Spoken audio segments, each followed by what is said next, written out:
This week on Scoop, we look at political comedy and contrast it with journalism. A race to the White House in its final stretch, and each interview, rally, or debate providing fodder for America's late-night TV programs. Last month, the 50th season of NBC's Saturday Night Live began. Over half a century, it has consistently tried to take on presidents and presidential hopefuls. Here's Politico's Peter Canellos. Saturday Night Live started in October 1975. Gerald Ford had been president for a year. Chevy Chase portrayed him as a clumsy, stumbling, bumbling fool, to the point of hearing the phone ring and picking up a full glass of water and putting it to his ear. Hello, Nesson. I can't hear you. What, are you in the pool? When a year later, he lost the presidency to Jimmy Carter by about 2.1%, it really seemed like the Saturday Night Live portrayal had done some real damage. I think the key to political impact on Saturday Night Live is, does Saturday Night Live's depiction of somebody reinforce something that's so negative in their character that it becomes alarming to voters? Last month, a piece by the National Public Radio said SNL shapes the public's view of politicians through its impressions. A show so influential that there are weekly roundups of its episodes. Its clips regularly feature in news programs, maybe like this one. They also make the headlines. SNL launched careers of giants like Bill Murray, Eddie Murphy, Will Ferrell, Tina Fey, and many more. In 1992, legend Phil Hartman portrayed a commander-in-chief, Bill Clinton. All right, boys. Let's stop in here for a second. I'm a little parched from the jog. Oh, sir, we've only been jogging for 3 blocks. He explained the U.S. position on sending aid to Somalia. Take a listen. See, right now, we're sending food to Somalia, but it's not getting to the people who need it because it's being intercepted by warlords. And it's not just us. It's other countries, too. Like your McNugget is released from Great Britain to Somalia, intercepted by warlords. Doesn't matter how much food you send, a McDLT, a hot apple pie, it's just going to end up in the hands of warlords. Joining me on the set, 2 funny guys. Comedian Bob Vallier. I had to learn from your Instagram. I wanted to say Vallier, but your Instagram says it rhymes with queer. Is that Vallier rhymes with queer. Okay. In French, it's Robert Vallier. It rhymes with gay. Okay. So. All right. Thank you, Bob. Across from him, a colleague, a friend, a buddy, France 24 journalist, Charles Pellegrin. Hello to you, Charles. I will. You're also a stand-up comedian. Some might say you need to quit your day job and just become a full-time stand-up comedian. Just joking. Bob, I want to begin with you. Whether it's SNL or a late-night host or a stand-up, how influential do you think comedy is on politics? Well, the comedians always tell Charles he should keep his day job. But comedy... You didn't know this was a roast, by the way, did you? Politics is a good conjunction for me because I'm also one of the spokespeople for the Democratic Party. And most of the time when I come to France 24, it's to tell talking points and to advance the cause of the Kamala Harris, Tim Walz agenda. My greatest fear has always been that I would accidentally tell a lewd joke here and a talking point at one of my comedy gigs. But politics and comedy, comedy is really doing something very important these days that, I'm sorry to say, journalists are not always doing. Comedy can tell unpleasant truths and comedy can expose unpleasant hypocrisies and really speak truth to power in a lot of ways, oftentimes in a humorous way. There are parody and satire shows like Saturday Night Live that try to do it in one way, and then there are comedians like Jon Stewart and Stephen Colbert and John Oliver and Samantha Bee who try to do it in a completely different way. They're very effective at it because they have a good, solid understanding of what's at stake, and their comedy is brilliant, and because of this, they can really expose something that journalists seem afraid to expose. Why can't journalists do that? Well, because they're corporate interests. Even public broadcasters. Public broadcasters aside, most of them, all the ones in America certainly, are corporate interests who are owned by corporate overlords, many of whom donate to campaigns and have vested interests.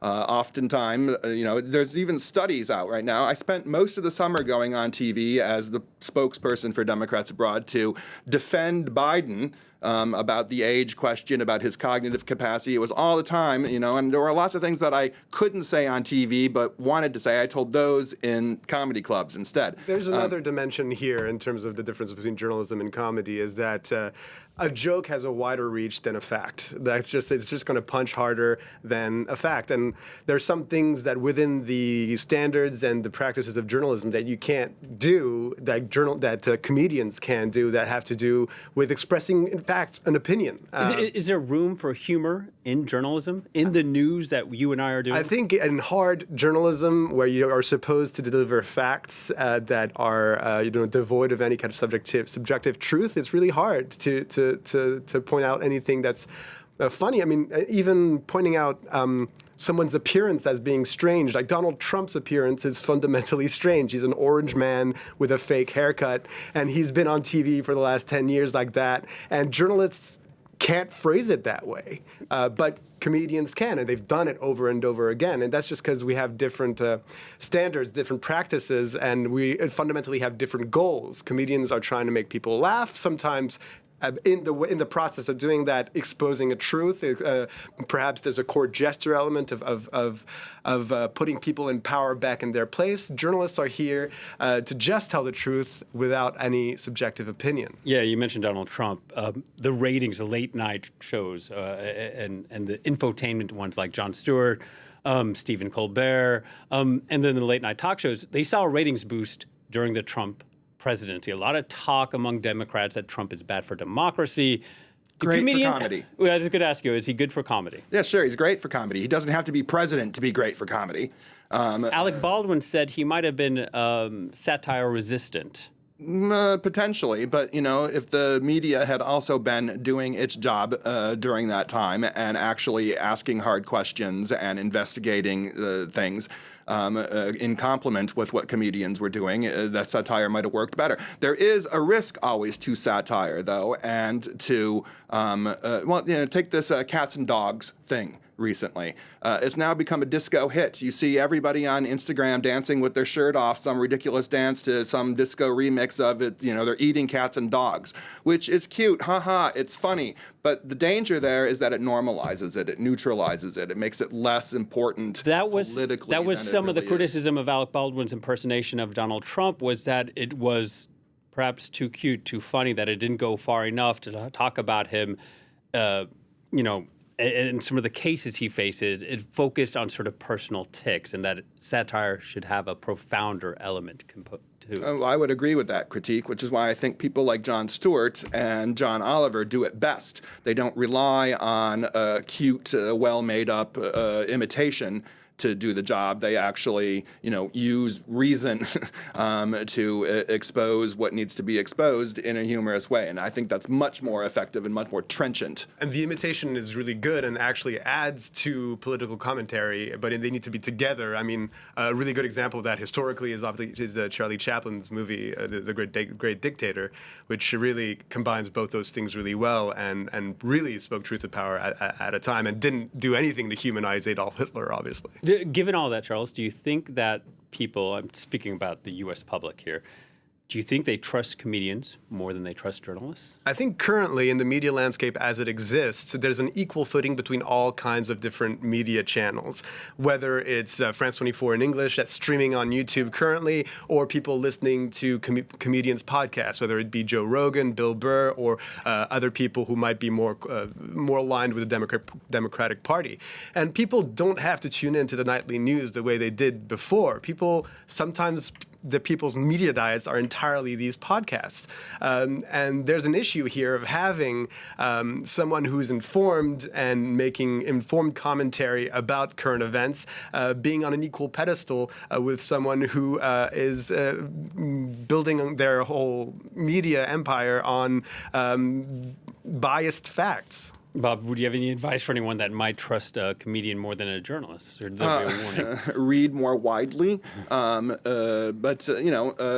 use some critical capacity when you're listening to comedians as well. There are some who are, very well informed about the base policy that they may be criticizing through comedy. And then there are others who just have opinions about things. Charles just mentioned Joe Rogan, for example. Joe Rogan has lots of opinions about lots of things, lots of half-baked opinions, mostly because he's fully baked most of the time, right? But, that can be really quite dangerous. His audience is quite loyal. They probably don't have other news sources. And if they're forming opinions about society at large and the political landscape based on whatever Joe Rogan is pulling out of his bong that day, is a little bit problematic. So anybody who relies only on comedians, I think, we all have duties as citizens to, check, right, to learn, to educate ourselves about things. And education means multiple sources. Comedians are one of them. They can be very helpful. They can be very great. Journalists are another one. They can be helpful. They can be great. Sorry for trashing you earlier. we should say to our viewers that we reached out to comedians. We weren't necessarily looking for a spokesman from Democrats abroad. Bob, are the Republicans active on the Parisian comedy scene? No. Well, I mean, if you count their debate performances, then maybe. But no, generally, I don't think there are any comedians who are also Republicans. Not to say that Republicans don't necessarily have a bad sense of humor or a good sense of humor. I think some probably do. But Joe Rogan's not a bad stand-up, finally. But no, I don't think there are. Do you know of any Republicans? I haven't. Certainly nobody who has certainly come out of the closet. We have plenty as a of Republican. SNL alum that are conservative. Yeah. Rob Schneider, Dennis Miller. Yes, Dennis Miller. Charles, the other thing with the political polarization in the U.S., comedy provides something that journalism kind of doesn't, a way to sort of vent and let off steam about a tense situation, doesn't it? Absolutely, and you hear that a lot. I feel like one of the big things that's coming out of the comedy world in the U.S. these days is what's happening with the voters in general. There's a lot of dissatisfaction with either candidates, a lot of dissatisfaction with the political establishment as it exists, and that's what's coming out, especially with comedians like Bill Burr. All right. One thing that we have to edit there. I'm sorry. I want to thank our guests, Bob Vallier and Charles Pellegrin. That brings us to our quote of the week, which actually goes back nearly a century. In 1932, humorist Will Rogers said, "Everything is changing in America. People are taking comedians seriously and their politicians as a joke." That's it for this edition of Scoop. Thank you for watching. Please stay tuned to France 24.